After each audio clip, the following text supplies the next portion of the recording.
Oke, assalamualaikum warahmatullahi wabarakatuh. Balik lagi dengan kita di Radio Bandung bersama saya Bang Denny dan sebagai tim Radio Bandung di sini semua hadir ya. Nah, kali ini kita mau ngasih pengalaman-pengalaman selama bekerja di gudangnya Radio Bandung ya. Apa aja sih pengalaman dari tim kita yang selama bekerja di gudang Radio Bandung? Simak terus video ini, jangan di skip-skip, tonton sampai selesai. Dan buat kalian yang mau sharing-sharing tentang pekerjaan kalian juga boleh langsung komen di bawah ya.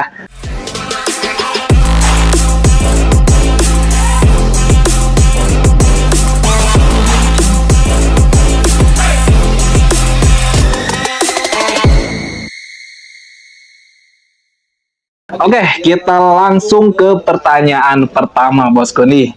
Langsung dengan Bang Dandi ya. Oke, Bang Dandi.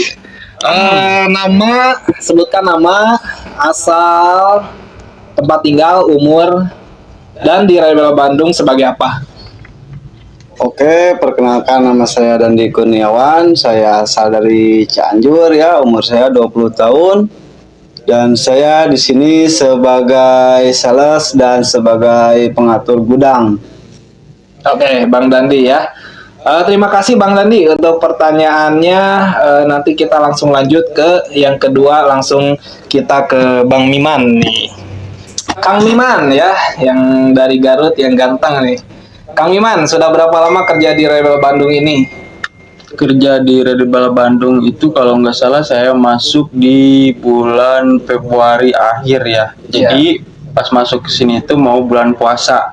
Berarti udah mau 6 bulan lah, kurang lebih 6 bulan di sini.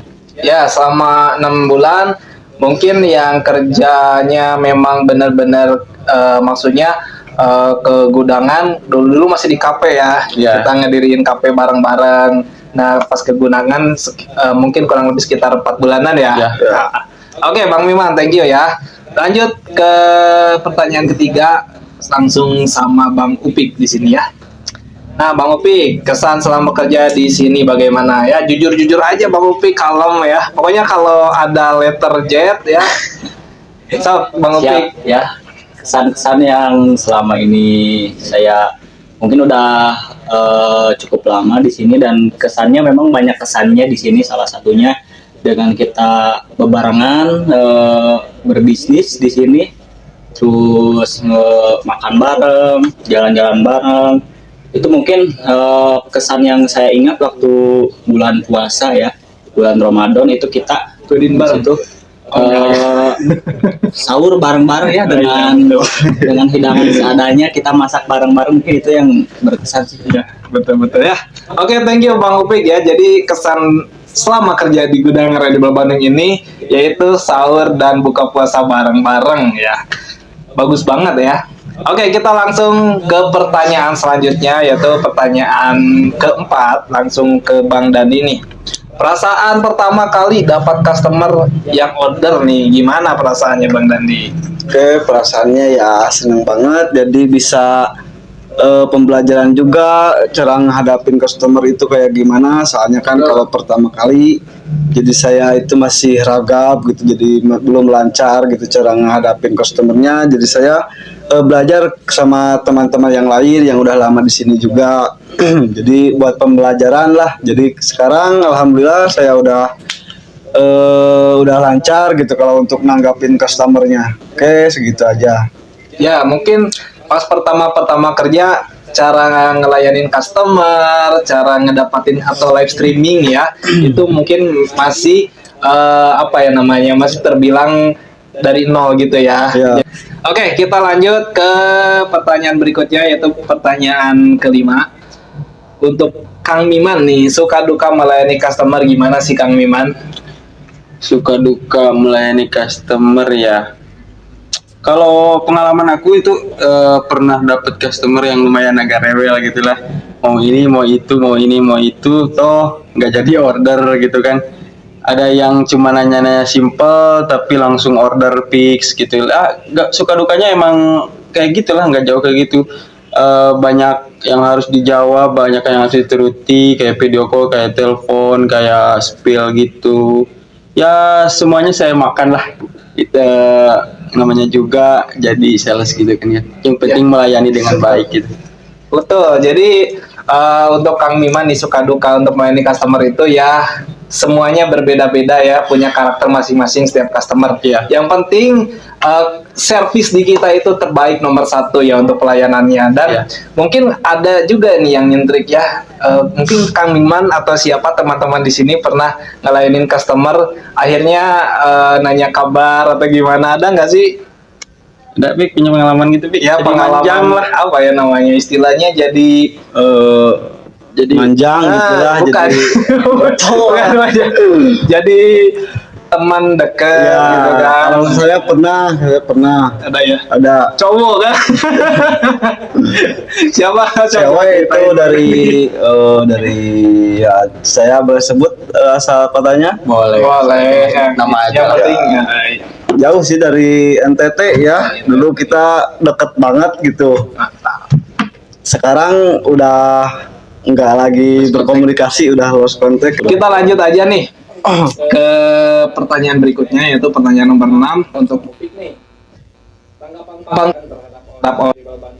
ya, saya sendiri ya, tentunya gimana sih tanggapan kalian sendiri, bukan hanya Bang Upik, nanti kita tanya satu-satu. Oke, Bang Upik dulu, dimulai dari Bang Upik, gimana Bang Upik? Jujur aja, nggak apa-apa. Kekurangannya, kelebihannya, nah itu ya yang harus disampaikan. Ya mungkin untuk tanggapan saya terhadap owner di Red Rival Bandung, Mhm. untuk apa namanya, sistem kerja yang konsisten ya tentunya, yang membuat ya seenggaknya dapat itu keren. Iya, ini sih jangan dari kayasa, jujur aja ya, dicurahkan aja. Yang dapat membuka lapangan kerja, membuat penghasilan bagi yang membutuhkan kan, seperti ya halnya kita sesama ini. Jadi buat owner memang untuk itu saya patut untuk menilainya ya bagus lah, mantap dari segi Masya Allah. dari segi penataan bisnisnya, dan masih banyak yang lain kalau harus diceritakan mungkin panjang lebar lah, Iya. tapi segitu aja. Simpelnya Ya, aja. simpelnya. Kalau kekurangannya nih kan, di mana ada kelebihan harus ada kekurangan. Nah, biar kita sama-sama belajar ya, sama-sama mengerti apa nih Bang Upi kekurangannya dari saya pribadi gitu kan. Kalau untuk kekurangannya Nggak apa-apa, diceritain aja, tenang. Kita nggak akan manjang, ini cuma dosen sekaligus pembelajaran. Nggak apa-apa, nggak ini pencet ya. mungkin kekurangannya ya kalau misalnya ada konten atau gimana suka telat gitu. Oh, Ya, iya. telat. Tapi memang saya juga nggak tahu, mungkin ada pekerjaan yang lainnya yang diprioritaskan ya, lebih penting. Dan di saat saya nunggu nih Bang Denny buat konten, buat jadi Thailand, ditunggu di sini. Kadang kita nunggunya beberapa lama gitu, Atau bisa lama. besok lagi ya, Ah. diundur gitu. Besok lagi. Itu mungkin kekurangannya di situ sih. Ya, jadi mungkin ada kekurangan juga ya di saya, memang karena bukan hanya kesibukan, tapi konten itu harus mengikuti mood juga, benar nggak sih? Betul. Ya. Nah, jadi gitu ya. Mudah-mudahan nanti kedepannya saya pribadi juga bisa belajar, dan buat teman-teman di sini juga sama bisa belajar ya.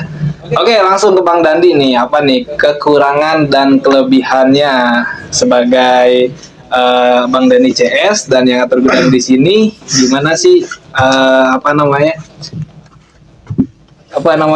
kelebihan dan kekurangan dari saya pribadi ini Bang Dandi? Bismillah.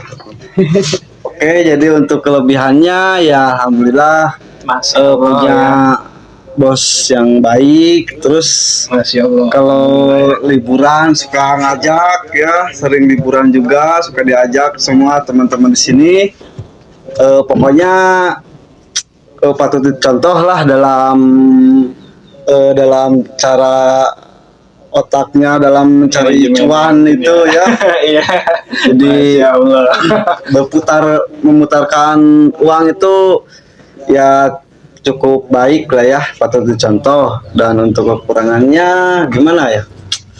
Ya nggak apa-apa, ceritain aja sesuai isi hati ya, tanpa ada rekayasa. Kalau pokoknya. kekurangannya saya belum terlihat ini ya, jadi saya mau coba diingat-ingat dulu seperti apa kekurangannya. Rawang. Pokoknya ceritain aja setiap ada apa namanya yang memang Ya. Bang Dandi itu kurang berkenan di hati nih, sistemnya, kelakuannya ataupun kinerjanya gitu Bang Dandi, karena di sini kita sama-sama tim ya. Ya kalau kekurangannya sih gimana ya? Jadi suka marah-marah gitu kalau Marah-marah. kalau ada barang yang kurang diatur gitu, kalau ada barang yang kurang rapi gitu, Iya. seperti itu lah. Oh iya. Cukup. Oke, Bang Dandi ya, makasih Bang Dandi nih. Mungkin kekurangan dari saya, menurut pandangan Bang Dandi nih, suka marah-marah dengan serentak ya, kayak ada barang yang berantakan kayak gitu. Memang betul ya. Mungkin ada beberapa sebagai yang namanya leader atau owner, kalau melihat yang berantakan tuh suka pusing ya, pasti ada. Karena kalau seorang kalau seorang owner atau leader, yang dipikirkan itu bukan hanya penjualan, pendapatan, benefit, tapi soal kerapihan yang nomor satu gitu ya. Kalau customer datang ke gudang kita dengan kita rapi, posisi barang rapi, tempat kerja rapi, otomatis yang dinilai pertama kali itu adalah kerapian, kebersihan, pasti sistemnya juga rapi, tertata gitu ya. Nah mungkin segitu ya, jadi memang ada faktor juga kalau dari kerapihan, memang aku sangat sangat menomorsatukan gitu ya. Nah gitu Bang Dandi ya. Thank you nih untuk tanggapan dari Bang Dandi. Oke, kita lanjut nih ke Kang Miman. Kang Miman, gimana tanggapan terhadap Owner Radio Bandung? Sebagai saya pribadi, mungkin Kang Miman punya jawaban soal kekurangannya ataupun kelebihannya ya. Silakan Kang Miman. Kalau untuk aku pribadi ya, untuk kerja di sini sebenarnya sama owner itu kayak nggak ada batasan, nggak ada kata bos sama karyawan ya, kita sama gitu, dibilangnya kita sama, nggak ada bos, nggak ada karyawan. Kita kalau mau sharing aja, gampang, sambil ngerokok sambil ngopi gitu, jadi enak. Kalau mau makan juga nggak ada batasan, ini buat bos, ini buat karyawan, nggak ada, kita campur aja makan, jadi buat enak, nyaman gitu. Kalau untuk kekurangan mah mungkin saya belum lama di sini, belum nemu ya. Tapi benar kata Kak Upik tadi, ada yang suka telat gitu aja lah kekurangannya. Kalau mau konten mau apa, suka aja telat gitu. Ya, Ya untuk kelebihan mah itu nyaman di sini ya gitu, nggak ada batasan sama sekali untuk semuanya gitu. Mau makan, mau minum, mau liburan, kita ajak semua bareng-bareng. ya betul. Jadi mungkin dari Kang Miman seperti itu pandangan melihat owner atau sebagai saya pribadi. Nah mungkin kalau ada ya, mungkin beberapa faktor nih, atau mungkin ada kekurangannya yang memang gak disebutkan ya pasti. Tapi yang nggak tahu ya, mungkin memang segitu aja ya kekurangan sebagai owner di sini. Nah nanti aku pribadi pasti akan coba lebih baik lagi gitu dari sebelumnya, dan mungkin buat kalian juga di sini bisa jadi pembelajaran ya. Oke, jadi memang nggak ada batasan kerja di sini itu, kita nggak beda-bedain mana karyawan, mana owner, mana manajer, mana apapun itu. Kita sama-sama makan, ngumpul di sini bareng-bareng, liburan bareng-bareng, dan mungkin kalau ada rezeki juga ya kita nikmatin bareng-bareng ya. Mungkin segitu aja. Oke, terima kasih buat semuanya ya. Nanti kita langsung tanya satu-satu di belakang layar. Enggak lah. Oke, lanjut ke pertanyaan ketujuh nih. Ke Bang Dandi ya, Bang Dandi ya. Pertanyaan ketujuh, lanjut, suka duka dan pendapat kalian tentang thriftingan nih. Jadi ini jawab satu-satu ya, mulai dari Bang Dandi, Bang Miman, Kang Miman, sama Bang Upik. Gimana sih soal thrift sekarang ini? Gitu Bang Dandi. Suka dukanya atau memang keluh kesahnya untuk sekarang gitu. Ya kalau suka dukanya gini kan, thrifting bisa membantu kita ya, menghasilkan gitu, bisa bekerja juga, dan lah cukup baik untuk menjadikan bisnis. Nah kalau untuk dukanya seperti kadang suka ditutup gitu gudangnya sehari ditutup lagi gitu suka dukanya. Jadi namanya juga barang impor kan suka ada ininya lah dukanya juga. Tapi untuk sukanya ini baik banget kan untuk jadikan bisnis karena modalnya cukup lumayan dan kalau dijual lagi itu bisa auto cuan banget pokoknya. Udah segitu aja. Terima kasih. Gitu. Oke. Terima kasih Bang Landi ya untuk tanggapannya ataupun pendapatnya. Lanjut ke Kang Niman nih. Gimana Kang Niman suka duka tentang thriftingan untuk sekarang ini khususnya ya. Kalau dulu-dulu memang rame gitu kan. Memang udah gak usah ditanyakan lagi, tapi untuk sekarang ini gitu kan. Kalau untuk sekarang ya suka duka di thrifting itu mungkin gara-gara kemarin kendala ya. Soalnya kan kalau menurut saya itu sebuah pekerjaan yang kalau orang punya uang menengah ke bawah itu udah bisa bisnis ya. Soalnya kan dengan harga terjangkau gitu. Untuk sekarang lebih ke gimana ya, masyarakat itu udah mau berusaha, udah mau bisnis gitu, tapi kok malah ditutup gitu kan. Padahal kan pemerintah menganjurkan masyarakat itu tidak boleh ada yang menganggur kan, mengurangi pengangguran. Tapi kok adanya thrifting ini kan semua orang bisa membuka usaha gitu lah, mengurangi pengangguran, kok malah ditutup gitu kan. Bukan menyindir atau apa ya, ini mah cuman curahan dari saya gitu kan. Tadinya baik buat mengurangi pengangguran kok malah ditutup gitu kan, padahal ini peluang besar banget gitu buat bisnis, soalnya kan dengan modal murah gitu, modal dikit lah. Untuk pesan saya lebih dipentingin lagi lah, soalnya kalau membandingin dengan brand lokal ya, kata Denny juga, kalau kita mau lebaran ya kita terus beli baju baru lah ya kan ya. Betul. Jadi kita nggak pernah menyimpangkan brand lokal atau barang bekas thrifting dengan yang baru. Kita kalau mau lebaran juga tetap beli baju yang baru gitu kan. Tapi ini cuma buat bisnis, mengurangi pengangguran di Indonesia lah, terutama kan thrifting udah di mana-mana gitu. Betul sekali. Jadi memang antara thrift sama barang baru itu punya pasarnya masing-masing gitu ya. Ya, kita lanjut dulu nih ke Bang Upik. Bang Upik, gimana nih suka duka dan pendapat Bang Upik tentang thriftingan saat ini?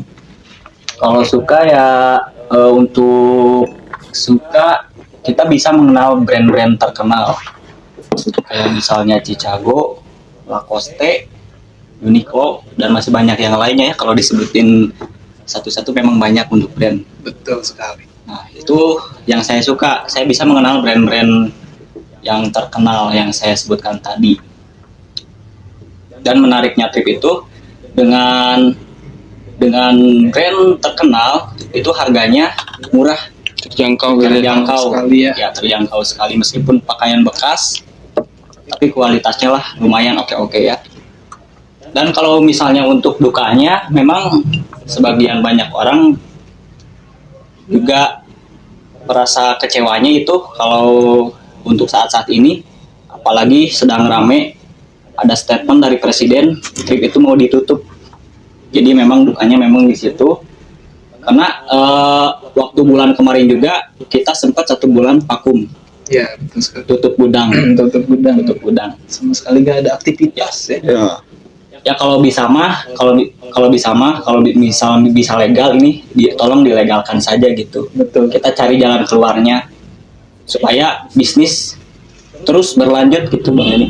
Ya. Emang itu suka dukanya paling dari saya.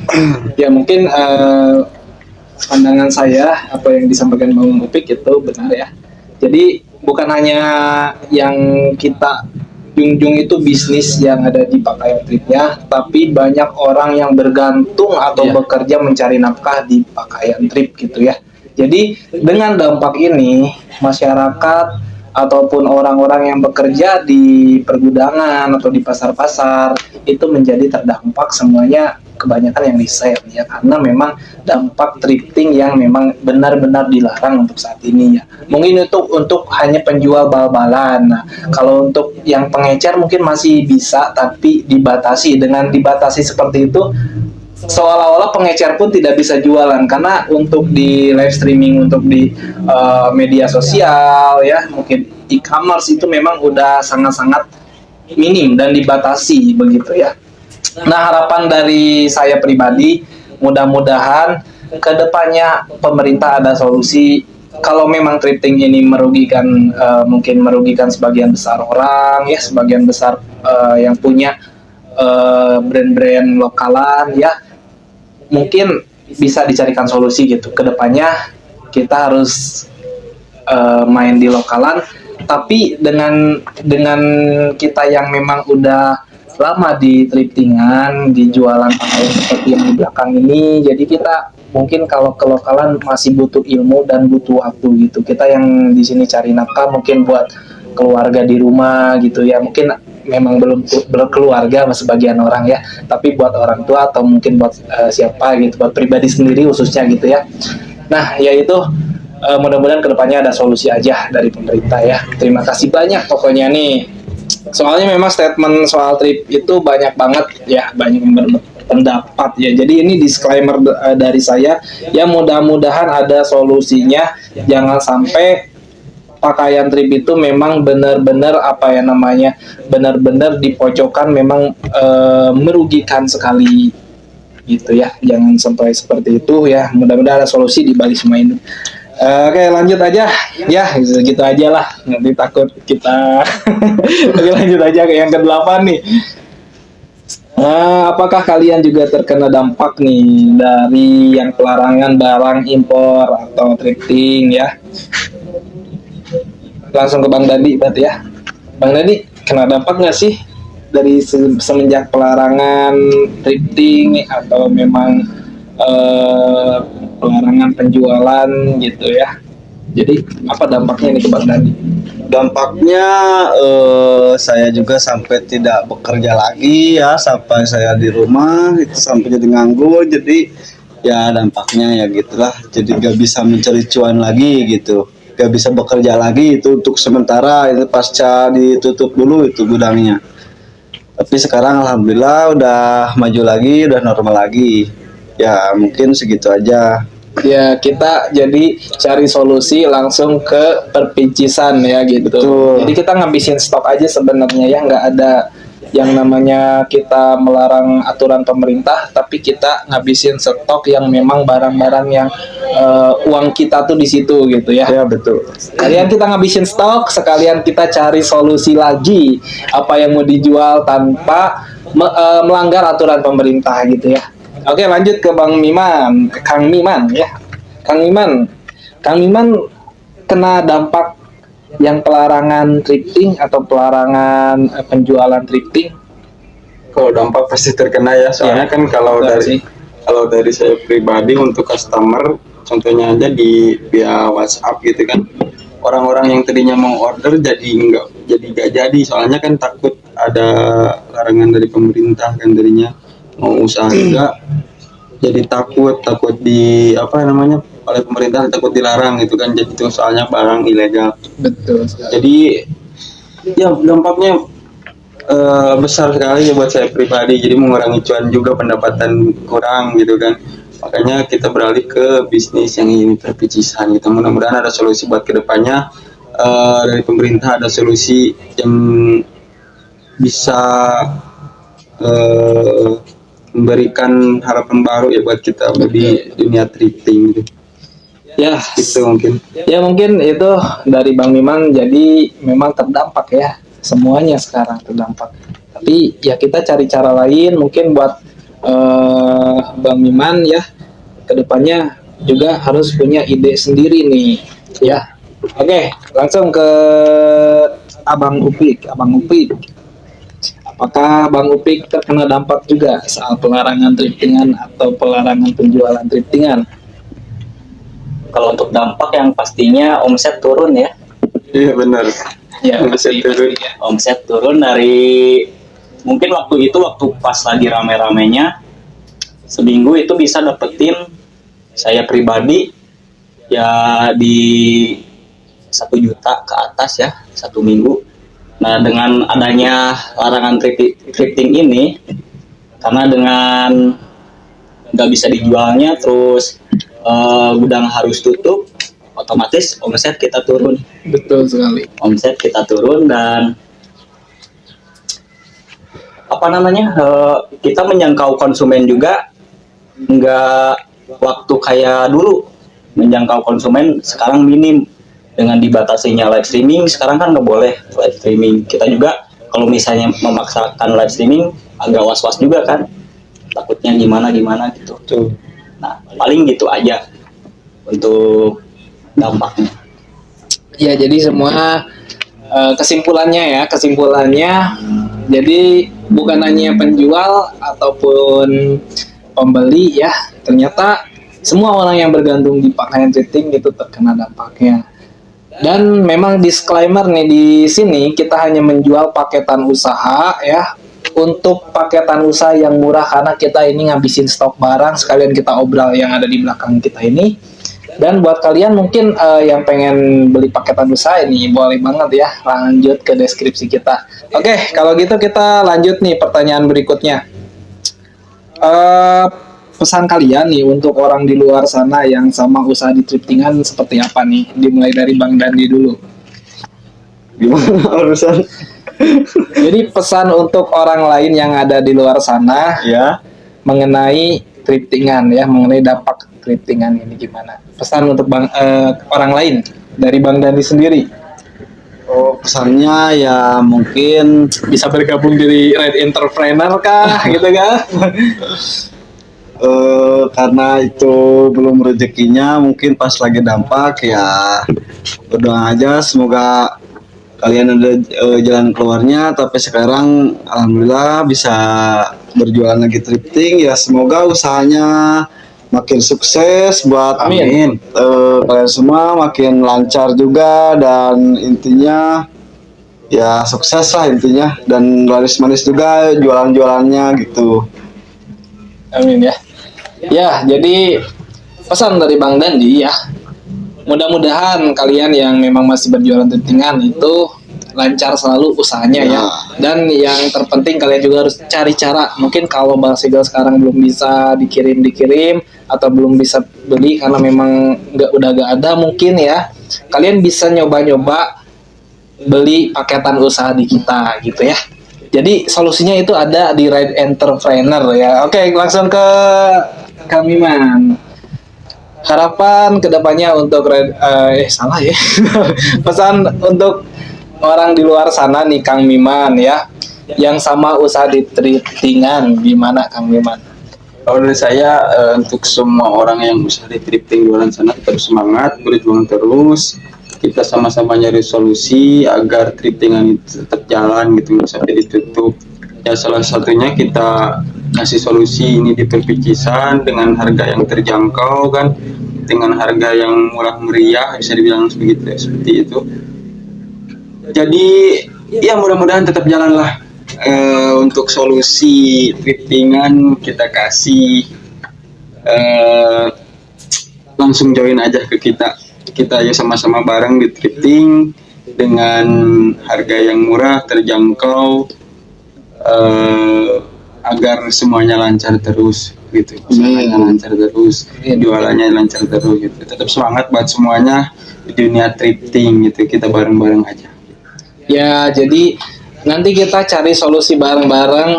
Kalau memang thrifting ini memang udah nggak ada ya, yang udah nggak ada memang khususnya di Bandung, kita cari solusi bareng-bareng usaha apa selanjutnya buat customer-customer kita di luaran sana ya, yang lagi kebingungan cari usaha apa lagi nih selain thrifting. Tenang, di kita ada solusinya, yaitu bergabung di Red Entrepreneur ya, betul Bang Miman? Jadi kita bukan menjual pakaian thrifting lagi, nanti kita pasti olah barang-barang yang sekiranya bisa dijual murah ya, khususnya murah lebih dari murah thriftingan tapi barangnya baru ya. Oke gitu, lanjut Bang Upik. Bang Upik nih, pesan Bang Upik untuk orang di luar sana mengenai dampak thriftingan saat ini ya, atau mengenai usaha thriftingan saat ini gimana? Ya intinya tetap semangat, tetap konsisten ya, karena kita juga niatnya baik kan, jualan, kita berbisnis dengan baik, kita niatnya baik, kita jual barang-barang halal kan, Betul, masa nggak ada jalannya gitu kan. betul sekali. Yang terpenting yang utama itu halal. Karena kita di sini memang benar-benar halal, ingin berbisnis, ingin menghasilkan buat untuk apa namanya, menghasilkan cuan buat keluarga kita juga ya. Betul. Beda dengan narkoboy ya. ya. Itu haram. Itu jelas beda di situ. Nah, jadi tetap semangat lah buat kakak semuanya, tetap konsisten kalau dari aku. Ya. Ya, jadi kesimpulannya untuk pesan dan orang-orang di luar sana yang masih berjuang di thriftingan. Jadi tetap semangat karena kita mencari uang yang halal ya, berjualan dengan halal dan kita tanpa melanggar aturan juga ya. Di sini kita hanya mungkin nyari untuk makan aja sehari gitu kan. Nah, yang paling penting itu kalian juga jangan putus asa yang lagi berjualan di luaran sana. Kalian bisa bergabung di grup kita ya. Di grup kita di Ready Entrepreneur ya. Jadi buat konsumen semua nih, kalau kalian mau bergabung di Ready Entrepreneur, caranya gampang banget. Kalian cukup klik link di deskripsi. Jadi nanti kalian ada solusi. Kita kasih solusi semua konsumen. Betul nggak? Ya, betul. Ya. Oke, makasih banyak ya. Nanti kita langsung lanjut nih ke pertanyaan berikutnya. Pertanyaan berikutnya nih untuk Bang Dandi. Harapan kedepannya untuk Redibal khususnya ya. Redibal itu jadi nama official. Khususnya dari umumnya untuk orang lain yang sama berbisnis di thriftingan. Oke, jadi gini nih Bang Dandi, harapan kedepannya untuk Redibal ya. Khususnya dan umumnya untuk orang lain yang sama berbisnis di thrift ini. Jadi harapannya apa sih Bang Dandi dari Redibal Bandung ini untuk orang-orang di luar sana yang masih berbisnis thriftingan? Mungkin ini nggak begitu jauh ya pertanyaannya. Ya, harapannya semoga Redibal makin maju ya, makin sukses juga, dan biar bisa memberikan peluang usaha ya buat orang-orang yang menjual thriftingan juga ya. Jadi intinya makin sukses, makin maju juga, dan makin lancar.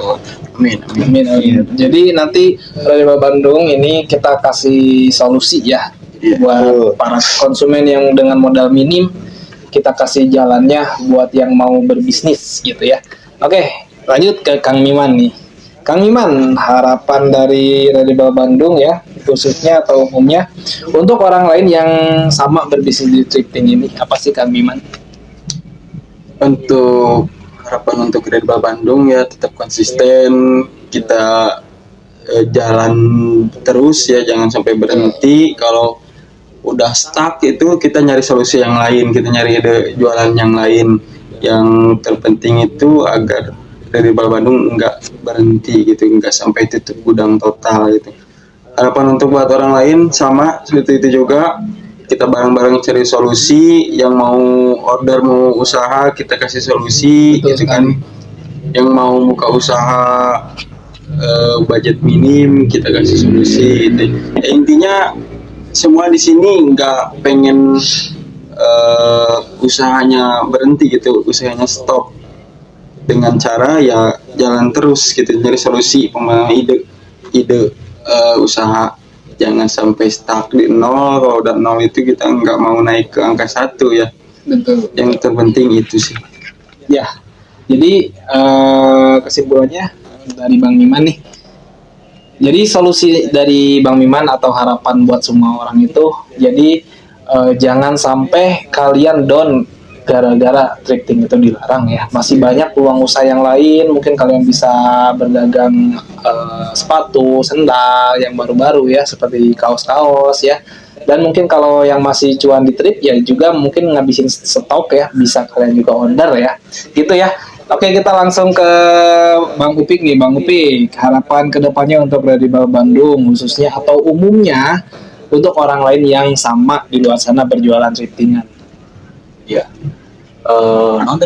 Pesan. Jadi harapan ya. Ya, harapan kedepannya dari Redibal Bandung ya, berarti dari tim kita khususnya dan umumnya buat orang di luar sana yang masih berjualan thriftingan.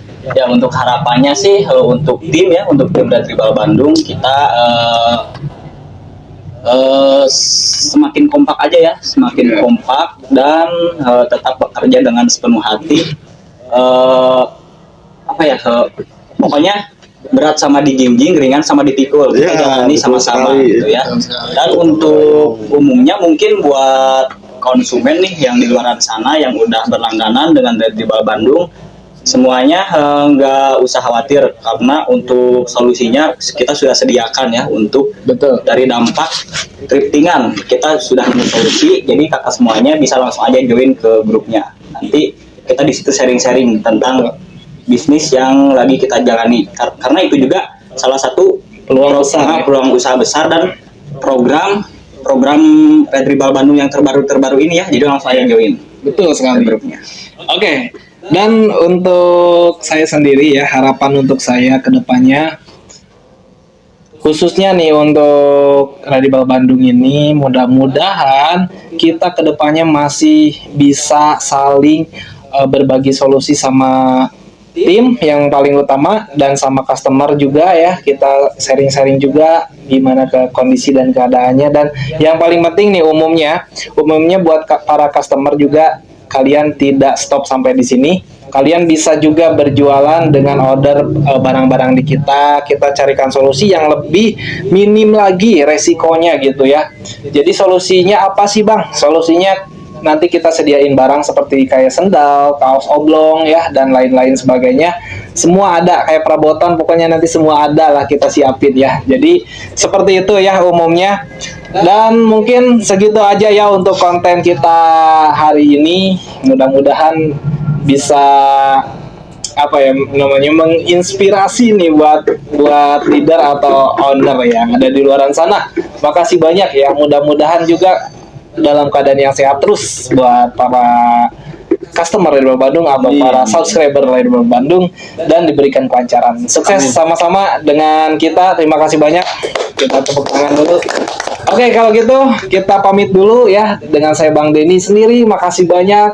Jangan lupa like, comment, and subscribe untuk mendukung channel ini. Nanti kita edukasi dan sharing-sharing bareng-bareng. Terima kasih banyak. Wassalamualaikum warahmatullahi wabarakatuh.